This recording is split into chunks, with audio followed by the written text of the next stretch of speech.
Halo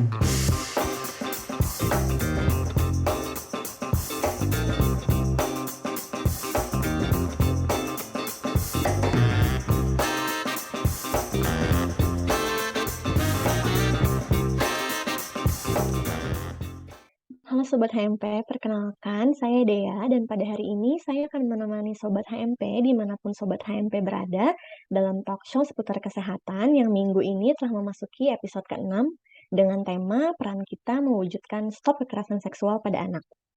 Nah, melanjutkan episode sebelumnya mengenai kondisi dan dampak kasus kekerasan seksual pada anak, untuk episode hari ini kita akan fokus pada peran berbagai pihak dalam mewujudkan stop kekerasan seksual pada anak.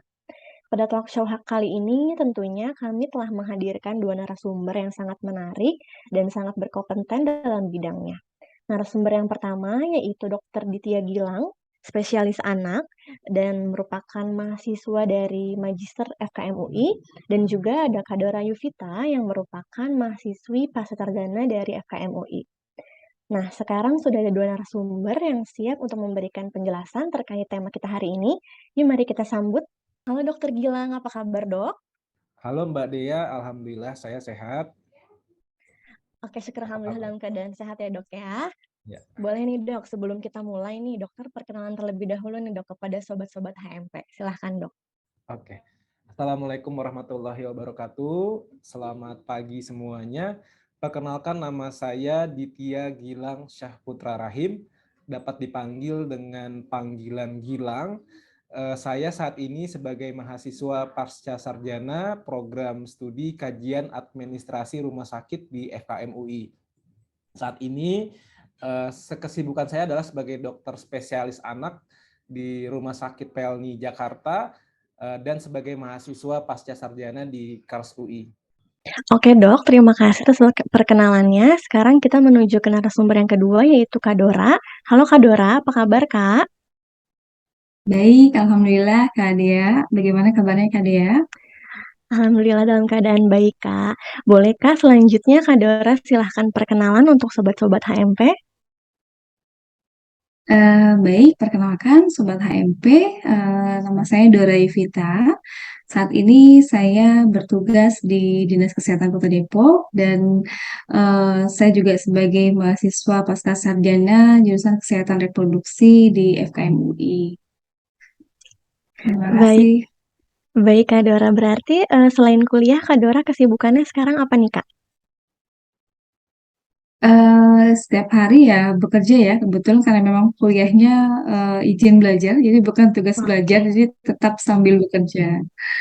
Iya. Oke, baik. Terima kasih untuk Dokter Gilang dan Kak Dora atas perkenalannya. Mungkin sekarang saya langsung menuju sesi pertama ya, Kak. Ya. Mungkin pertanyaan yang pertama untuk Dokter Gilang nih. Menurut data nih, Dok, dari Kementerian Pemberdayaan Perempuan dan Perlindungan Anak, di mana dilaporkan bahwa terhitung per Januari 2022, ada 797 anak yang menjadi korban kekerasan seksual pada anak. Nah, bahkan jumlah ini nih belum terhitung kasus-kasus yang tidak dilaporkan. Nah, menurut Dokter Gilang, bagaimana tanggapannya terkait dengan kasus kekerasan seksual yang masih banyak terjadi pada anak di Indonesia hari ini? Silahkan, Dok. Ya, tanggapan saya terhadap kekerasan seksual pada anak yang saat ini masih terjadi di Indonesia dan jumlahnya sangat banyak ya, baik pada anak-anak laki-laki maupun anak perempuan yang tentu saja tidak boleh dibiarkan.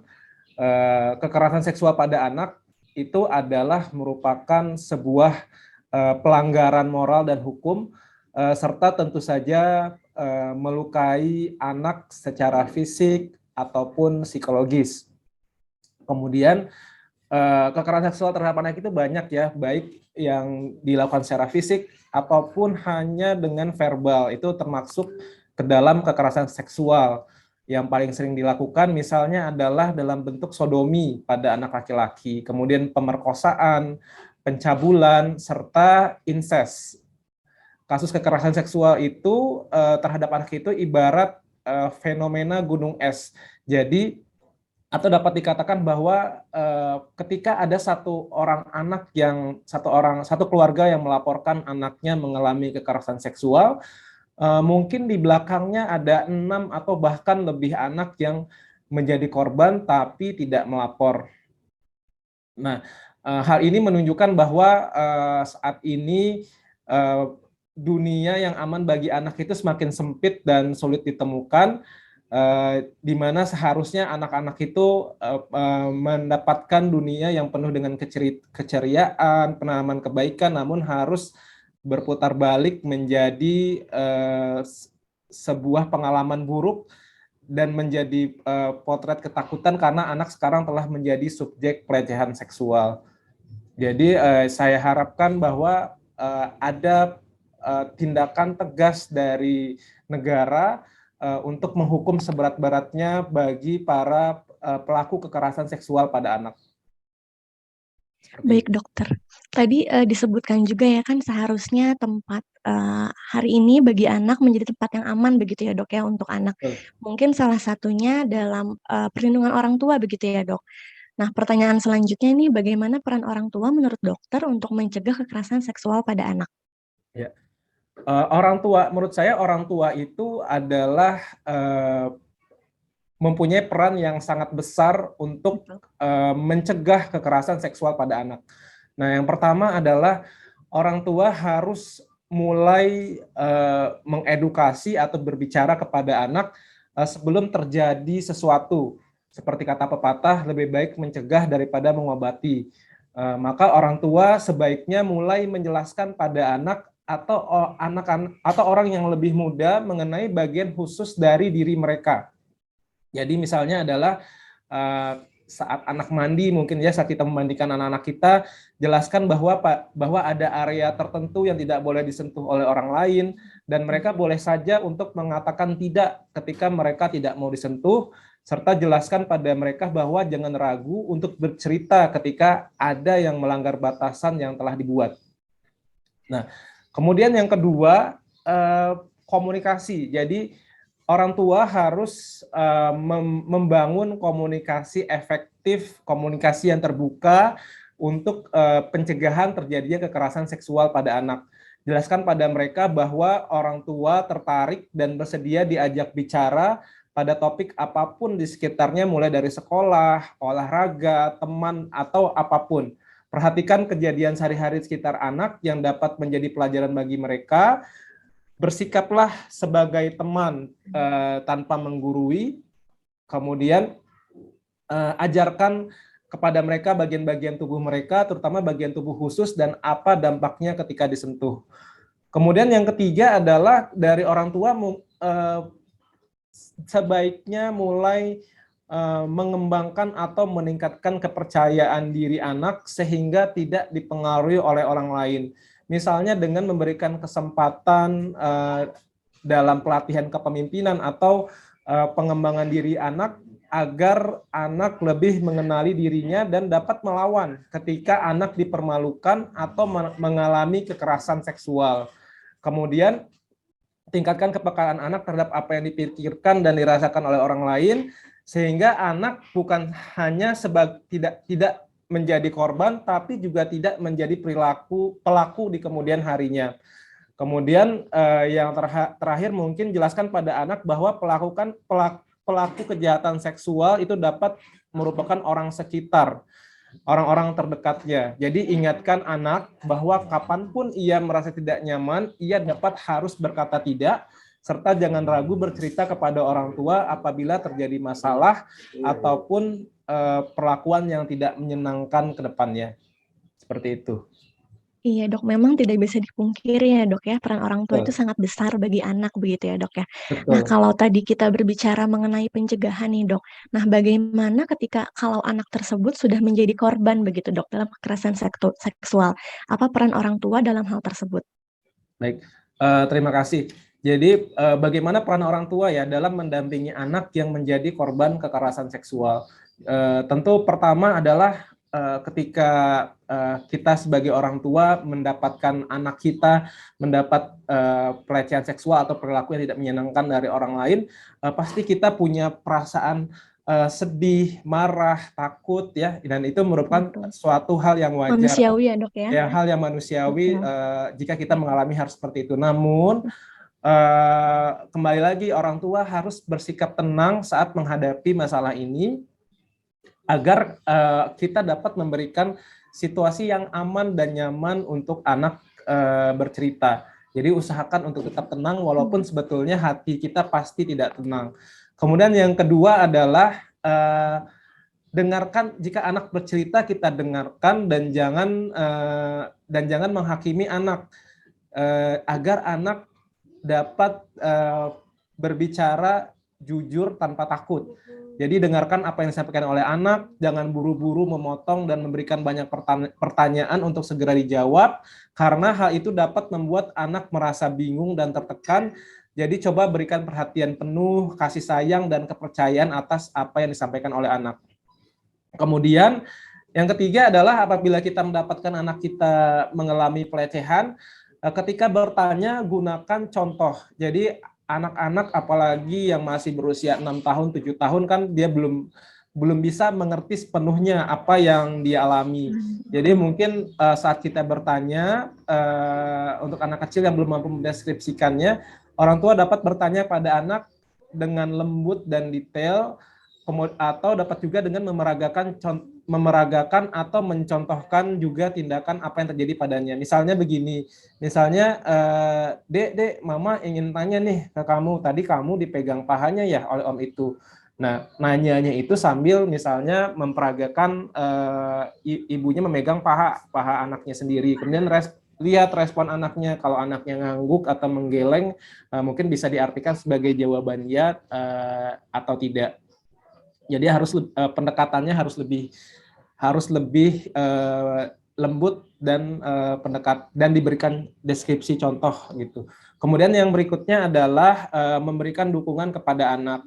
Jadi dukungan dapat diberikan dengan kita mempercayai cerita anak dan meyakinkan bahwa anak mendapatkan perlindungan dari kita. Kemudian ucapkan terima kasih kepada anak karena mau bercerita dan tidak menyimpan rahasia kepada kita. Kemudian yang berikutnya adalah mungkin apabila anak bercerita misalnya kepada ayahnya atau ibunya, jangan ragu untuk cerita kepada pasangan atau anggota keluarga yang dapat dipercaya. Hal ini bertujuan untuk saling menguatkan saat kita terpukul mengetahui anak kita mengalami pelecehan. Kemudian yang berikutnya adalah kita dapat bawa anak kita ke tenaga profesional, misalnya ke psikolog, karena dengan bantuan psikolog atau tenaga profesional, anak akan dibantu untuk mengenali apa yang sebenarnya dirasakan atau yang dialaminya, dan mendapatkan pemulihan psikis yang lebih tepat. Kemudian yang berikutnya adalah memeriksakan anak ke dokter untuk melihat apakah ada efek dari kekerasan seksual yang dialaminya. Dan tentu saja yang terakhir adalah jangan takut untuk melaporkan kepada pihak yang berwajib. Jadi tujuannya adalah untuk mencegah agar tidak muncul korban berikutnya, sehingga pelaku pelecehan seksual terhadap anak dapat diproses secara hukum sebelum dia mentargetkan kepada anak-anak yang lainnya. Begitu. Baik, memang banyak peran orang tua ya dok ya kepada anak, terlebih lagi pada peran untuk memulihkan psikologis anak begitu ya dok ya. Betul, Nah, betul. baik selain orang tua mungkin lingkungan juga merupakan tempat terdekat bagi anak ya dok. Untuk itu menurut dokter nih bagaimana peran lingkungan yang tepat untuk mencegah kasus kekerasan seksual pada anak ini dan menghargai anak yang telah menjadi korban dalam kekerasan seksual. Baik. Pertanyaannya bagus ya. Jadi peran lingkungan kita bisa bagi ya. Ada lingkungan keluarga yang paling kecil. Betul. Ya, orang tua. Kemudian ada lingkungan masyarakat. Kemudian ada lingkungan bernegara. Nah, jadi pertama untuk orang tua terlebih dahulu. Nih orang tua ini dia memiliki peranan yang penting ya, yang sangat penting dalam menjaga anak-anak dari ancaman kekerasan seksual. Nah, jadi kita sebagai orang tua harus benar-benar peka jika melihat sinyal yang tak biasa dari anaknya. Namun sebetulnya tidak semua anak-anak yang mengalami kekerasan seksual yang menunjukkan perubahan perilaku ya. Jadi misalnya gini, kalau misalnya seorang anak yang biasanya ketemu sama orang dewasa yang berlainan jenis kelamin dengannya, dia tidak takut, namun tiba-tiba anaknya menjadi takut, nah itu mungkin ada Buruk begitu ya. pengalaman buruk gitu terhadap Iya, jenis kelamin yang berlawanan sama dia gitu. Jadi orang tua harus menangkap aware sinyal gitu ya, gitu, Dok. lebih aware terhadap perubahan perilaku Betul. anaknya. Misalnya kalau anaknya biasanya aktif, ceria, nah itu harus tiba-tiba jadi diam, harus evaluasi. Atau anaknya mengeluhkan kencing saya kok jadi nyeri ya, nah itu harus dievaluasi tuh penyebabnya apa. Kemudian berikutnya adalah peran serta masyarakat. Jadi peran serta masyarakat ini adalah perlindungan terhadap anak yang berbasis komunitas. Jadi komunitas yang dimaksud merupakan bagian dari kelompok masyarakat yang peduli pada berbagai permasalahan di masyarakat. Jadi kita sebagai masyarakat di lingkungan kita harus lebih peduli apabila misalnya nih mungkin kita lihat kita mungkin pernah dengar ya beberapa tahun yang lalu ada seorang pria yang hidup sendiri di kos-kosan, kemudian banyak didatangi oleh anak-anak. Nah, karena sering memberikan makanan, nah ternyata setelah bertahun-tahun diketahui bahwa anak-anak tersebut mengalami sodomi gitu. Nah, Ya. kita sebagai bermasyarakat kita harus lihat harus lebih jeli. Ini kenapa kok di rumah ada laki-laki yang ngontrak tapi banyak datangi anak-anak. Nah, kita Anak. harus curiga gitu, harus Ya, lebih jeli gitu. Mungkin tujuannya bukan buat suuzon ya, mungkin kita ingin menjaga anak-anak kita agar tidak menjadi korban pelecehan seksual begitu. Kita betul. harus lebih peduli ya. Kemudian yang berikutnya adalah peran dari negara ya. Jadi fenomena kekerasan seksual terhadap anak itu kalau menurut beberapa pakar itu menyebutkan ditafsirkan sebagai kegagalan negara dalam menjamin rasa aman dan perlindungan terhadap anak, di mana negara telah melakukan pembiaran munculnya kekerasan seksual di sekitar anak-anak. Oleh karena itu peran negara paling besar dalam penanganan kekerasan seksual terhadap anak. Misalnya adalah dengan memberikan hukuman yang seberat-beratnya terhadap pelaku kekerasan seksual pada anak.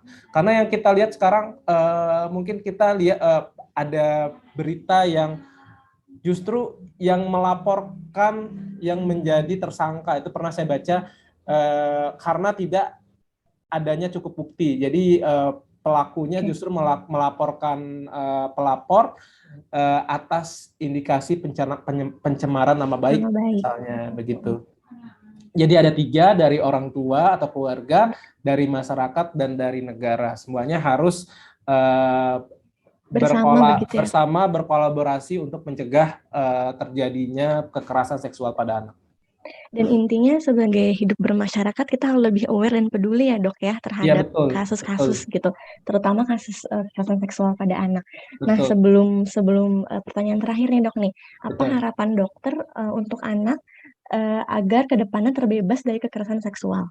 Nah, jadi harapan saya adalah jadi kalau kita lihat ya dampak yang diakibatkan oleh kekerasan seksual yang dialami oleh anak-anak yang menjadi korban, maka dalam penanganan kekerasan seksual terhadap anak sangat penting peran aktif masyarakat, individu dan negara atau pemerintah ya. Perlunya adanya pendekatan berbasis sistem dalam penanganan kekerasan seksual pada anak. Sistem yang dimaksud adalah yang tadi keluarga, masyarakat dan negara.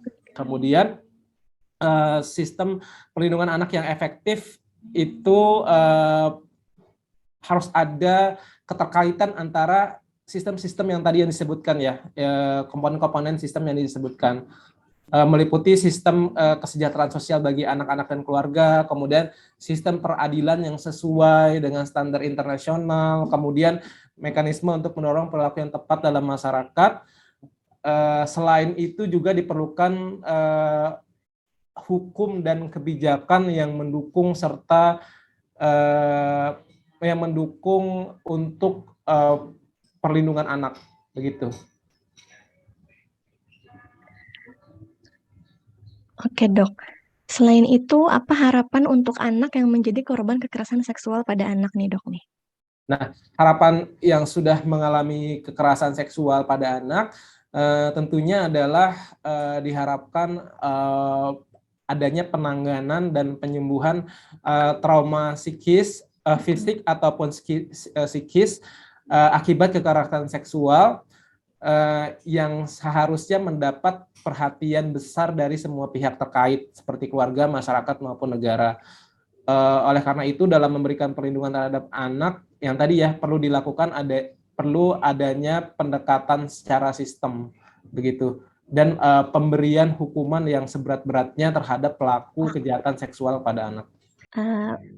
Oke, tadi menyambung jawaban dari Dokter Gilang mengenai sistem utama untuk melawan kekerasan seksual pada anak. Itu ada sistem dari keluarga, sistem lingkungan, dan termasuk sistem masyarakat di situ, lalu ada sistem negara. Nah, sekarang saya mau menuju Kak Dora nih sebagai mahasiswa dari kesehatan masyarakat. Menurut Kakak, bagaimana tanggapannya terkait dari kekerasan seksual pada anak dari sudut pandang kesehatan masyarakat? Silahkan, Kak. Ya, terima kasih Kak Dia. Ya, menurut saya terkait kekerasan seksual dari sudut pandang kesehatan masyarakat ya, khususnya kekerasan seksual pada anak, memang terjadi peningkatan kasus yang luar biasa ya untuk kekerasan seksual pada anak. Di sini memang merupakan masalah global yang ini berdampak serius juga bagi kesehatan anak karena memang berefek jangka panjang yang ditimbulkan akibat kekerasan tersebut. Dari kekerasan seksual terhadap anak ini sangat berkaitan dengan menurut saya masih adanya diskriminasi ya terhadap anak yang pada akhirnya menimbulkan penurunan kualitas kesehatan anak akibat dampak fisik maupun psikis yang timbul pada korban. Jadi memang kekerasan terhadap anak ini merupakan bentuk tindakan atau perlakuan menyakitkan ya secara fisik ataupun emosional, komersial termasuk eksploitasi seksual komersial anak yang mengakibatkan cedera ataupun kerugian nyata ataupun potensial terhadap kesehatan anak itu sendiri. Sehingga kelangsungan hidup anak, tumbuh kembang anak, dan juga martabat anak yang dilakukan dalam konteks hubungan tanggung jawab, kepercayaan dan kekuasaan. Ini memang sesuai dengan definisi dari WHO itu sendiri tentang kekerasan seksual pada anak. Nah, bagaimana sudut pandang dari kesehatan masyarakat itu sendiri? Artinya memang ada penurunan, kalau menurut saya ada penurunan degradasi moral ya, dengan meningkatnya kasus kekerasan terhadap anak ini, karena memang anak mungkin dianggap sebagai kaum yang lemah ya. Jadi kerentanan anak ini terjadi karena memang penguasaan dari orang dewasa ya atas anak ini dan juga ketergantungan anak pada orang dewasa baik terhadap dari sisi pangan, sandang dan juga papan dan juga ketergantungan emosionalnya. Ya, jadi aspek fisik, kognitif, emosi, sosial, dan juga moral anak ini juga belum berkembang sehingga belum dapat memahami berbagai persoalan dan tidak memiliki posisi tawar begitu. Jadi sistem sosialnya tertentu yang juga memandang anak sebagai investasi ataupun pekerja, juga ditambah dengan keyakinan mengenai bentuk pendisiplinan dan juga praktik budaya yang sesungguhnya ini merupakan bentuk kekerasan gitu. Sehingga ada ketidakpahaman di masyarakat mengenai hak anak dan juga kepentingan terbaik anak mengakibatkan anak menjadi korban tindakan kekerasan. Eh, Baik Kak, tadi menurut Kakak kan banyak dampak jangka panjang ya Kak ya yang diperoleh anak dari segi psikis maupun fisik gitu Kak. Nah menurut Kakak nih apa ada peran tepat dari mahasiswa kesehatan masyarakat untuk mewujudkan stop kekerasan seksual pada anak Kak? Ya, tentunya kita sebagai mahasiswa yang memang juga aktif ya. Artinya kita tidak hanya duduk di bangku kuliah saja, tetapi juga aktif di masyarakat. Tentunya harus bisa berkontribusi dalam hal sekecil apapun untuk menurunkan tindakan kekerasan seksual pada anak. Jadi contoh kecilnya lah ya, kita berada di dalam masyarakat, kita bisa mengaplikasikan ilmu yang kita miliki sebagai mahasiswa kesehatan masyarakat ini, yang sudah mungkin kita dapatkan di bangku kuliah, untuk bisa memberikan edukasi kepada masyarakat di sekeliling kita yang terdekat dulu, mungkin dari keluarga, lalu juga lingkungan sekitar, mungkin RT ataupun RW, itu kita bisa berkontribusi. Dan kita juga bisa memberikan apa namanya eh, himbauan ataupun arahan ya. Jadi terkait bagaimana cara penyampaian kalau misalnya terjadi tindakan kekerasan seksual pada anak, eh, bagaimana proses penyampaiannya, bagaimana sistem pelaporannya, itu juga mungkin kita bisa bantu menjelaskan kepada masyarakat. Dan juga mengenai dampak-dampak dari apa namanya tindakan kekerasan seksual ini, kalau misalnya tidak dilaporkan gitu ya, ataupun mungkin ada kasus-kasus yang memang sebetulnya pihak masyarakat itu sudah tahu, tetapi tidak berani untuk melaporkan. Nah, kita sebagai mahasiswa, kita bisa memberikan edukasi yang terbaik, yang menurut kita itu benar ya. Jadi, sekecil apapun itu, insya Allah sangat berarti untuk di masyarakat. Mungkin itu, Kak. Betul, Kak. Jadi bisa dimulai dengan hal kecil ya, Kak, ya, seperti memberi edukasi atau imbauan, begitu ya, Kak, ya. Nah, Ya, menyambung betul. pertanyaan sebelumnya nih, Kak. Kalau tadi mencegah anak untuk menjadi korban kekerasan seksual. Kalau anak tersebut sudah menjadi korban dalam kekerasan seksual, apa peran tepat mahasiswa kesehatan masyarakat, Kak? Oke, ya, tentunya memang pencegahan itu lebih baik ya daripada penanggulangan korban akibat kekerasan seksual, karena memang korban kekerasan seksual ini membutuhkan bantuan yang juga terkait perawatan kesehatan, ya, dukungan psikologis dan juga sosial, keamanan dan juga perlindungan hukum. Jadi banyak sekali dampak yang diakibatkan dari tindakan kekerasan seksual pada anak. Eh, Kalau dari sisi kesehatan masyarakat, eh, harapan ya untuk anak yang sudah menjadi korban kekerasan seksual ini, ya artinya ingin betul-betul anak ini bisa bisa betul di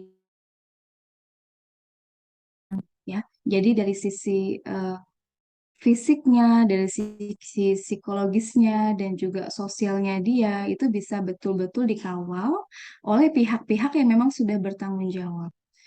Seperti itu, Kak. Baik, Kak. Untuk pertanyaan selanjutnya nih, Kak, nih. Menurut Kakak sebagai mahasiswa kesehatan masyarakat, apa peran yang tepat dalam mencegah kekerasan seksual pada anak? Ya, terima kasih pertanyaannya, Kak Dea.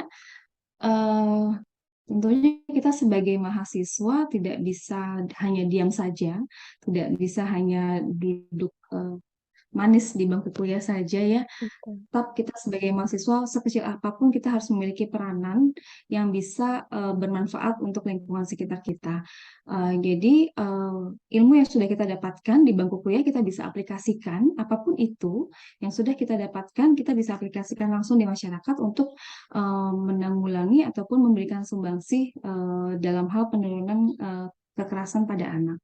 Ya, tadi contohnya kita bisa memberikan edukasi kepada masyarakat sekitar, apa yang menjadi permasalahan sebetulnya untuk tindakan kekerasan pada anak ini, eh, penyebabnya apa saja dan bagaimana solusinya yang terbaik seperti itu.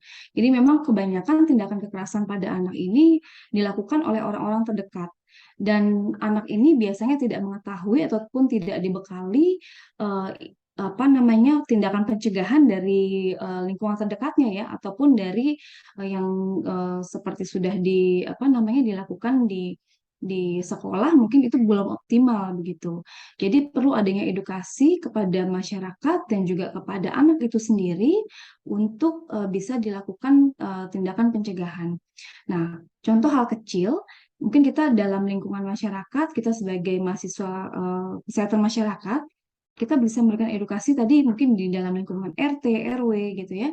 Kita bisa memberikan informasi mengenai bagaimana cara pencegahannya, bagaimana pelaporannya kalau memang ternyata ada kasus kekerasan di lingkungan terdekat kita, dan apa yang harus kita lakukan untuk bisa menanggulangi kasus kekerasan tersebut seperti itu. Karena memang tindakan kekerasan seksual pada anak ini dampaknya akan sangat panjang dan berdampak sangat besar jika penanggulangannya tidak dilakukan secara tepat. Seperti itu, Kak. Baik, Kak, berarti bisa dimulai dengan hal-hal kecil ya, Kak, ya. Menyambung Betul. pertanyaan sebelumnya nih, Kak, kalau tadi penanggulangannya. Nah, kalau anak tersebut sudah menjadi korban dalam kekerasan seksual nih, Kak, menurut Kakak apa peran tepat mahasiswa kesehatan masyarakat untuk hal tersebut? Kalau menurut pendapat saya pribadi, dari peran tepat mahasiswa kesehatan masyarakat untuk anak yang menjadi korban kekerasan seksual, jika anak ini memang belum melaporkan ataupun memang biasanya anak-anak dengan tindakan dengan anak-anak korban kekerasan seksual ini mereka takut ya, cenderung takut dan juga tidak percaya diri, tidak berani untuk mau berbicara dan juga mau melaporkan. eh, Kita perlu ada pendekatan ya, pendekatan kalau memang mereka belum melaporkan, ajak mereka untuk berdiskusi, ajak mereka untuk berbicara dan berani untuk berbicara dan melaporkan hal yang mereka alami begitu. Dan perlu didampingi bahwa memang anak yang menjadi korban kekerasan ini pastinya membutuhkan juga perawatan kesehatan dan juga dukungan psikologis dan juga sosial ya dari lingkungan terdekat mereka. Jadi kebanyakan mereka dijauhkan ataupun memang eh, artinya ada stigma yang masih membuat mereka untuk tidak mau berbicara. Apalagi memang anak-anak ini memang masih di bawah umur yang memang takut ya untuk mengungkapkan pendapat gitu. Baik, Kak Dora. Sebelum ke pertanyaan penutup nih, Kak, nih, untuk itu apa harapan Kakak ke depannya agar anak-anak terbebas dari kekerasan seksual?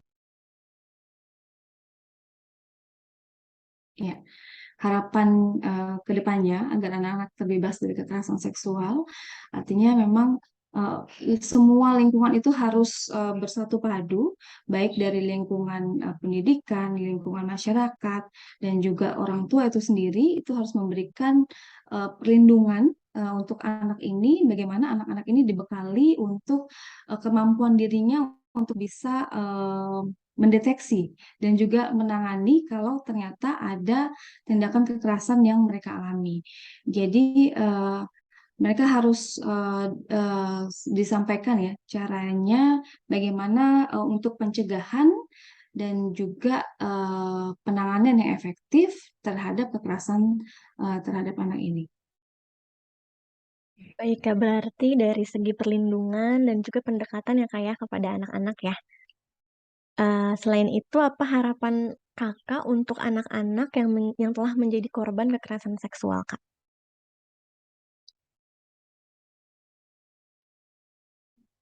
Ya, harapan saya tentunya anak-anak yang sudah menjadi korban kekerasan seksual ini dapat bangkit kembali, ya. Artinya mereka tidak terpuruk dengan permasalahan mereka, dengan pendampingan yang sudah baik, ya. Untuk saat ini Kementerian Kesehatan itu sudah memberikan program-program dan juga alur dari sistem pelaporan dan juga apa namanya kalau terjadi tindakan kekerasan itu sudah ada alurnya sendiri. Ini kalau dilaksanakan dengan baik, insya Allah bisa menanggulangi dari korban-korban kekerasan seksual. Jadi memang tidak mudah untuk menanggulangi korban kekerasan seksual pada anak. Butuh semua pihak untuk bisa bergandengan tangan, bersatu padu untuk bersama eh, apa namanya menyelamatkan generasi yang memang mungkin dari kacamata sebagian orang itu sudah dianggap ada hal yang hilang begitu ya untuk masa depannya. Tetapi kita masih berharap dengan penanganan yang tepat, untuk korban-korban kekerasan seksual pada anak ini, mereka bisa melanjutkan masa depannya dengan baik, melanjutkan sekolahnya dengan baik, sehingga tidak ada trauma yang mereka rasakan dan juga apa ya, masa depannya bisa dicapai dengan baik, begitu mungkin Kak.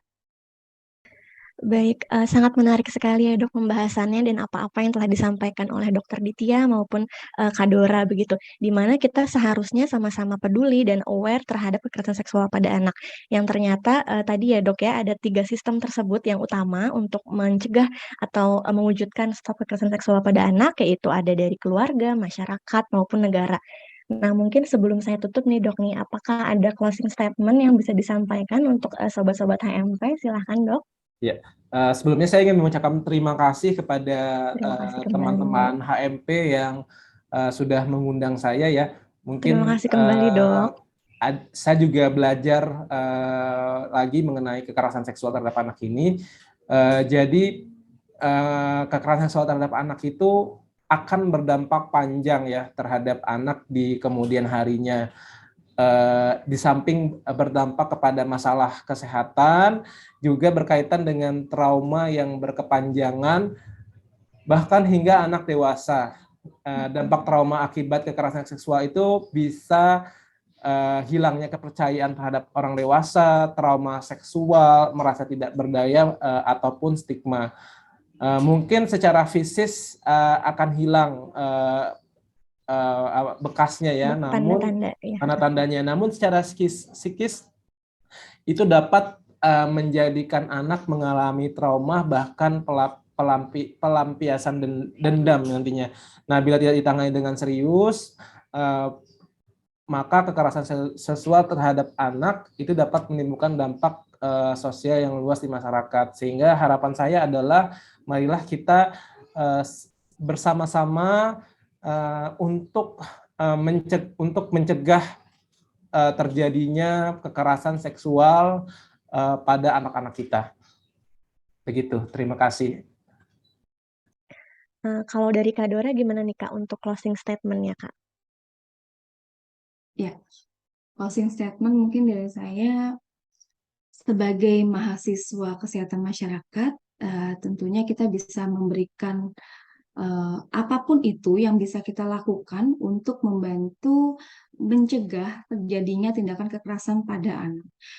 Dan juga kita sebagai mahasiswa kesehatan masyarakat di sini kita juga bisa membantu pemerintah untuk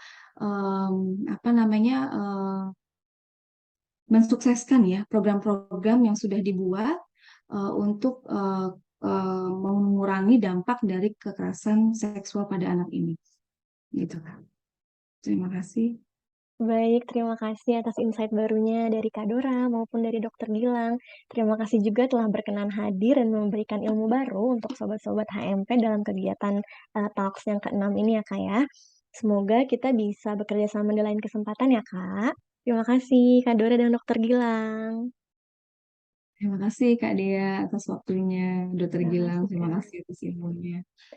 Oke Sobat HMP, barusan telah kita dengarkan mengenai topik kekerasan seksual pada anak yang ternyata perlu diwujudkan oleh berbagai pihak.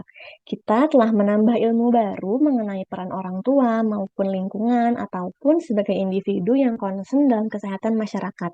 Semoga episode kali ini menambah kepedulian kita sebagai manusia dalam mewujudkan stop kekerasan seksual pada anak yang terjadi di sekitar kita. Demikian Talkshow seputar kesehatan episode 6 pada hari ini dan jangan lupa untuk terus ikutin media sosial HMP FKM UI untuk terus up to date dengan info-info lainnya.